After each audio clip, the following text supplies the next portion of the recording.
मैं आप सबसे एक बात कहना चाहता हूं। दुनिया बुरी इसलिए नहीं है क्योंकि बुरे लोगों के हाथ में ताकत है।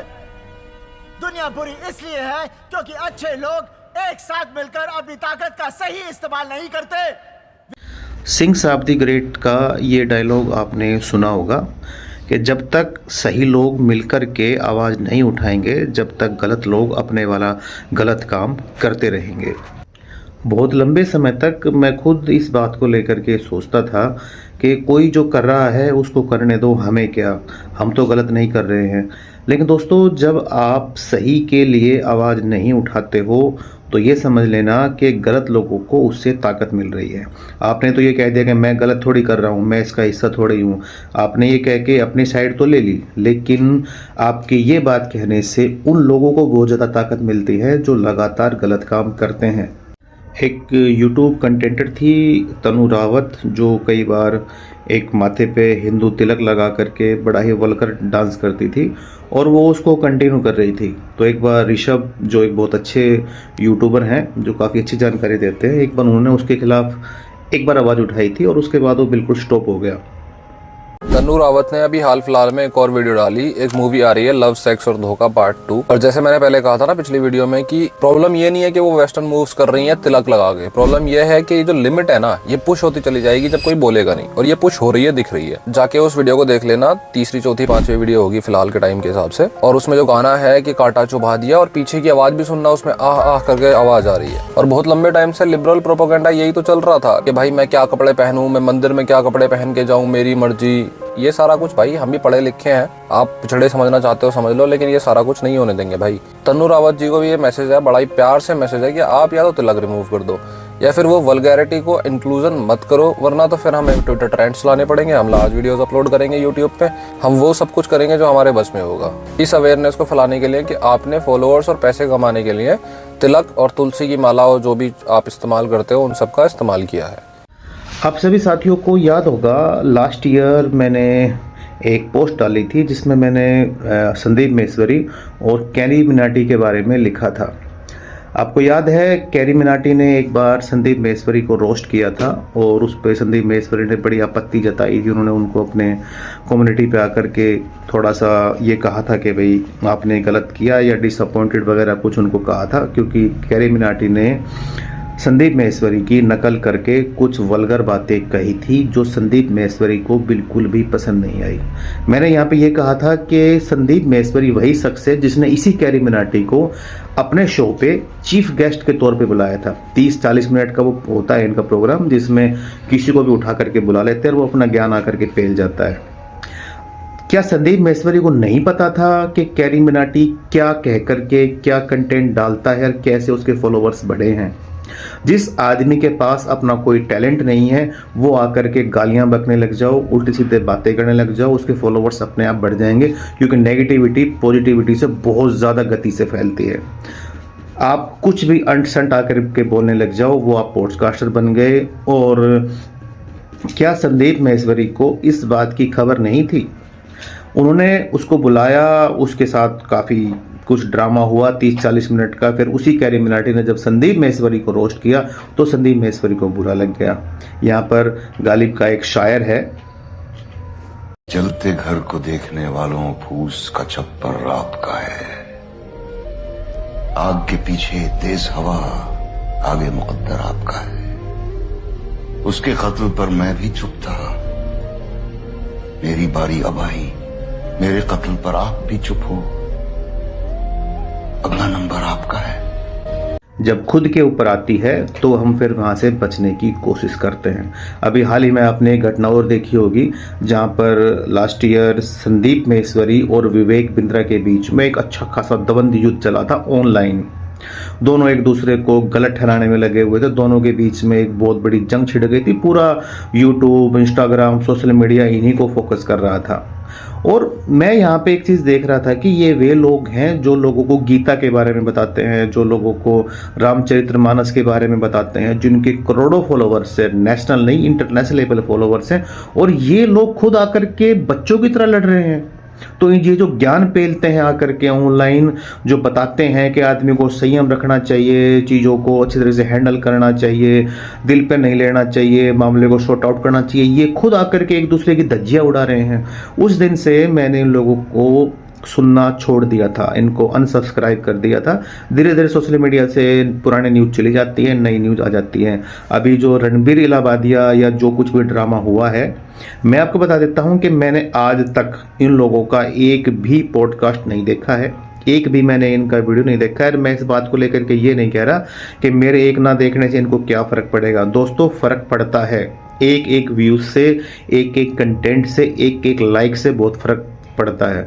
आप एटलीस्ट उस मुहिम का हिस्सा तो नहीं हो।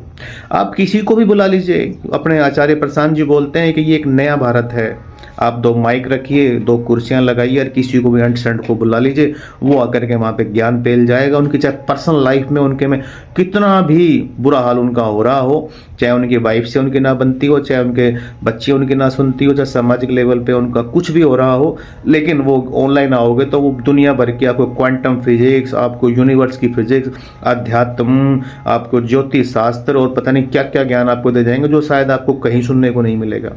और ये कंटिन्यू यहाँ पे चलता रहता है।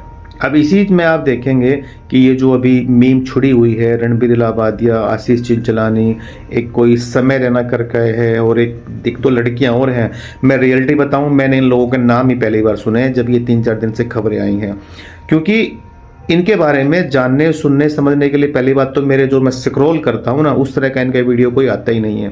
कभी कभी किसी में आ जाता है तो पहले से खबर लग जाती है कि ये लोग किस तरह का कंटेंट डालते हैं, और उसको हम पहले ही वहाँ से स्किप कर देते हैं, देखते ही नहीं है। अब बात यहाँ पे इंटरनेट पे ये छुड़ी हुई है कि ये लोग इतना वल्गरिटी के साथ क्यों कंटेंट डालते हैं, ये ऐसी बातें क्यों करते हैं, इस बारे में हम लोग बात करने वाला हूँ मैं आपसे। देखिए, ये वही डालते हैं, ये वही सुनाते हैं जो लोग सुनना चाहते हैं। आज पूरी सोशल मीडिया, जितने भी यूट्यूबर्स हैं, चैनल वाले हैं, रणबीर को या और जो इनके 2-3 साथ थे, उन सब के बारे में बहुत अड़सठ कह रहे हैं, इनकी गिरफ्तारी होनी चाहिए, FIR होना चाहिए। उन लोगों का क्या जो नीचे बैठ के हंस रहे थे, उन लोगों का क्या? आपको पता है कैरी मिनाटी के लगभग 4 करोड़ से ज़्यादा सब्सक्राइबर हैं। सुपरस्टार के देखिए कितने सब्सक्राइबर हैं। एक और है, कोई दीपक कलाल करके कुछ है, उसके सब्सक्राइबर देखिए। ये सब्सक्राइबर किन लोगों के हैं? किसी और ग्रह के तो है नहीं ये लोग, ये अपने यहीं लोकल के लोग हैं। ये इनके सब्सक्राइबर किए हुए हैं, इन्होंने इनको सेलिब्रिटी बनाया है, ये इन्हीं को सुनते हैं। और जब इन्हीं को सुनते हैं तो ये लोग इन्हें सुनाते हैं। अगर आप इन लोगों के ऊपर कार्रवाई कर रहे हैं तो उन लोगों पे भी कार्रवाई करो ना, जो इस तरह के कंटेंट को देख करके वहां तालियां बजा रहे थे, इस तरह के कंटेंट को देख करके हंस रहे थे। आपको क्या लगता है ये लोग 4 कुर्सियां डाल के वहां कॉमेडी करते हैं? जो भी कॉमेडी का नाम लेते हैं, डार्क रॉयल्टी, पता नहीं ये शब्द कहां से ढूंढ के लेके आते हैं, डार्क कॉमेडी। और मैं तो समझता भी नहीं उन चीज़ों को, ये क्या है क्या नहीं, क्या तमाशा है ये। वहां पे वे लोग बकवास कर रहे हैं, नीचे बैठी पब्लिक तालियां बजा रही है, हुटिंग कर रही है, और आज गिरफ्तारी की मांग हो रही है इन लोगों की। अगर आपको गिरफ्तार करना तो पहले उन लोगों को गिरफ्तार करो ना, जो इस तरह की चीजों को सुनते हैं आकर के। आपको क्या लगता है कि अगर 4 लोग आकर के कोई बकवास करते हैं और उनको कोई सुनने वाला ही ना हो तो क्या वे लोग बकवास करेंगे? अगर ये लोग, इनके 4-4 करोड़ सब्सक्राइबर हैं, अगर इनकी कोई वीडियो ना देखे तो इनकी वीडियो ना देखे तो क्या ये लोग वीडियो डालेंगे? दुनिया इसलिए बुरी है क्योंकि लोग बुरी चीज़ें देखना चाहते हैं, बुरी चीज़ें सुनना चाहते हैं, क्योंकि ये जो बुराई है ये उनके व्यवहार में है। जब आप अकेले होते हैं ना, जब आप अकेले होते हैं, वो आपका असली रूप होता है। सोच के देखिए कि कभी कोई दोस्त आपके बैठा है, कोई 2-4 साथी बैठे हैं, परिवार वाले बैठे हैं, उनके साथ आप बड़ा अच्छा बिहेव कर रहे हो और वे लोग चले जाते हैं। उनके जाते ही आप शट डाउन करते हो सब कुछ, मोबाइल खोलते हो, पोर्न वीडियो देखना अपना स्टार्ट कर गए, या जो आप रियलिटी हो वो आप अकेले में दिखते हो। जब पब्लिकली आप होते हो वो आप नहीं होते हो, जो अकेले में आप होते हो एक्चुअल में आप वो हो। जो ये लोग पॉडकास्टर है ना, ये लोग आकर के जो ज्ञान फैलते हैं पूरे ब्रह्मांड का, और जब एक्चुअल में ये किसी सोसाइटी में बैठते हैं तो उनका असली रूप निकल के आता है। फिर वटेवर चाहे वो जो भी है, क्योंकि वो जो पॉडकास्टर में जो बंदा आकर के बड़े बड़े ज्ञान भरे शब्द यूज कर रहा था ना, वो एक स्क्रिप्टेड है, वो पब्लिक को दिखाने के लिए है, वो उनका पैसे कमाने का एक तरीका है। असली वो है जब आप सब कुछ अपना आपा खो देते हो, जब आपका असली रूप निकल के आता है। आपको क्या लगता है कि कभी भी कोई ऐसी बात होगी जिसमें किसी प्रकार का आप आवेश में ना आए, तो अपना आपा ना खोए, गुस्से में आकर के जो आपके मुंह से निकलता है वो अकस्मात नहीं निकल जाता है, जो अंदर चल रहा होता है ना वही जुबान पे आता है। कभी भी कुछ भी नहीं बोलते। लोग बोलते हैं ना कि गुस्से में बोल दिया था, अरे भैया गुस्से में नहीं बोला था, वो अंदर कई दिनों से पल रहा था। गुस्सा तो एक माध्यम हो गया उस चीज़ को बाहर निकालने के लिए।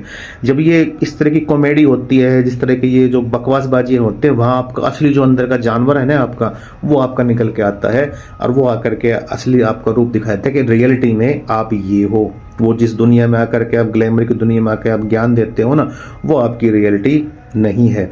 और इसके पीछे सबसे बड़ी वजह है जी पब्लिक। आप एक शराब बेचने वाले को दोष ही देते हो कि ये आदमी शराब बेचता है, इसका शराब का ठेका है। आप एक चरस बेचने वाले को दोष देते हो कि ये चरस बेचता है, ये बड़ा गलत आदमी, सोसाइटी को खराब करता है। एक वेश्या को बुरा कहा जाता है कि ये गलत काम करती है। अरे भैया इनके पास जाता कौन है?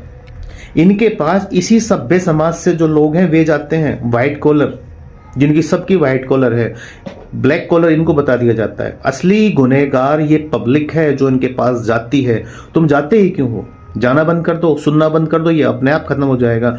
दुनिया में किसी भी चीज को खत्म करने का एक ही तरीका है, इग्नोर। उसको इतना इग्नोर कर दो, इतना इग्नोर कर दो, इतना इग्नोर कर दो कि वो फड़फड़ाना ही भूल जाए। वो फड़फड़ाएगा, तड़फेगा, चिल्लाएगा और उसके बाद वो अपने आप खत्म हो जाएगा। उसको इग्नोर करना शुरू कर दो। लेकिन इग्नोर तो जब करोगे ना जब तुम्हारे अंदर के जानवर खत्म होगा, तुम्हारे अंदर का जानवर खत्म होगा। अगर आप लोग सुनने ही नहीं जाओगे, आप उनको व्यूज ही नहीं दोगे, उनको सब्सक्राइब ही नहीं करोगे, ये सारा गंद अपने आप खत्म हो जाएगा। ये सारा गंद अपने आप खत्म हो जाएगा और रियलिटी निकल के आएगी। ये सीधा सीधा मुद्दा आप लोगों का है, क्योंकि आप लोग सुनते हो इसलिए वे लोग सुनाते हैं। आप लोग सुनना बंद कर दीजिए, वे लोग सुनाना बंद कर देंगे। ध्यान दीजिए, आगे से किसी की भी एंडमेड वीडियो मत सुनिए, किसी भी की भी वल्गर बातें मत सुनिए। इंटरनेट के ऊपर बहुत सारी अच्छी चीजें हैं, बहुत सारे ऐसे लोग हैं जो अच्छे कंटेंट डालते हैं। आपको पढ़ाई से लेके, पॉलिटिक्स से लेके, न्यूज से लेके, आपके किसी भी, आपको जो भी जानकारी चाहिए, बहुत अच्छे अच्छे यूट्यूबर्स हैं इंडिया के अंदर, वर्ल्ड वाइड, उनको सुनिए। ये जो सोसाइटी को खराब करते हैं लोग कॉमेडी के नाम पे, अपने आप को ये पढ़ी लिखी जनरेशन मानते हैं, माइक को ऐसे पकड़ते हैं जैसे कि पता नहीं कहीं कोई स्पेशल ट्रेनिंग लेकर के आए हैं, और इतना ज़्यादा मतलब प्रोफेशनली बोलते हैं उस है ना वर्गलिटी को, जैसे कि कोई बहुत बड़ा कोर्स करके आए हैं लोग, PhD किए हुए हैं इसके अंदर। इन सब चीज़ों को रोकने का भैया एक ही तरीका है, इनको इग्नोर कीजिए। जब तक आप इनको इग्नोर नहीं करेंगे ये ऐसे ही चलता रहना है। आज इलाहाबादिया के ऊपर हो रही है, कल कोई और आ जाएगा। अरे दोषी तो तुम लोग हो जो इनकी वीडियोस को सुनते हो। आप इनको सुनना ही बंद कर दो ना, ये अपने आप खत्म हो जाएंगे। इस बारे में सोचिए, स्किप कीजिए, सुनिए मत, जाइए मत इनके चैनल के ऊपर, ये अपने आप खत्म हो जाएंगे। यही तरीका है, ये खत्म करेंगे। नहीं तो आज ये वीडियो आया है, कल को कोई और वीडियो आएगा, ये चलता रहेगा। पब्लिक को सुधरना पड़ेगा जी, ये मामला सीधा सीधा पब्लिक का, इन लोगों का नहीं है। आप लोगों को अपने अंदर सुधार करना है। धन्यवाद।